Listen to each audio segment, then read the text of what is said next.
our third speaker from a national trade union involved in this project from UILTuCS, and we have with us Federica Bonini, please.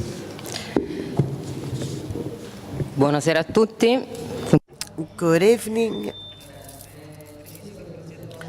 I am presiding over this table to replace the National Secretary Ivana Veronesi in the capacity of an element of the gender politics.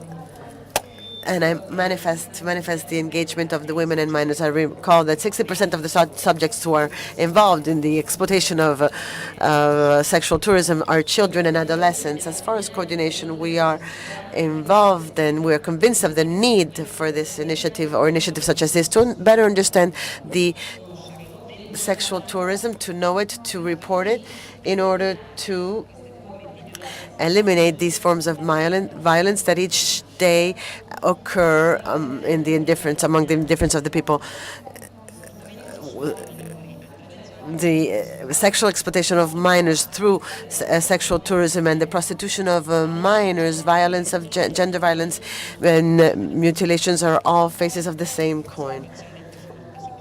The power of the stronger over the weaker, and the exploitation of the others, the annulment of a person who cannot defend his or herself, are part of a patriarchal culture that's still present. They create devastation. It is a phenomenon that, in addition to the consequences that were its practice. Più generale. Could you please ask her to slow down? In the country. Thank you. Thank you. Yes, I was going too fast and I apologize. Offered similar experiences influence the vision that these men mature for the women in the Western world. The risk that stems from this is a gradual modification of social relations between a woman and a man, also in countries that are so-called developed.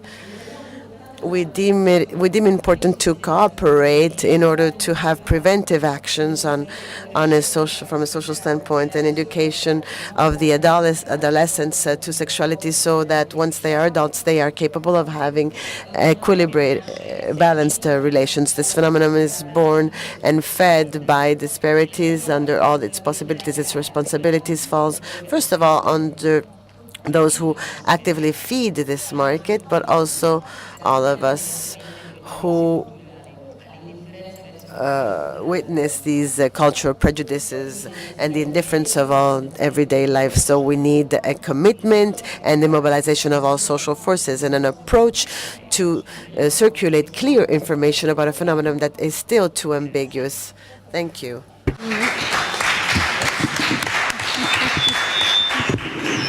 Thank you very much. Thank you very much, Federica. I think for you as an Italian trade union, it's quite evident. I mean, you are involved in all these activities already in Italy through the Ente Bilaterale. So, but thank you very much for your contribution.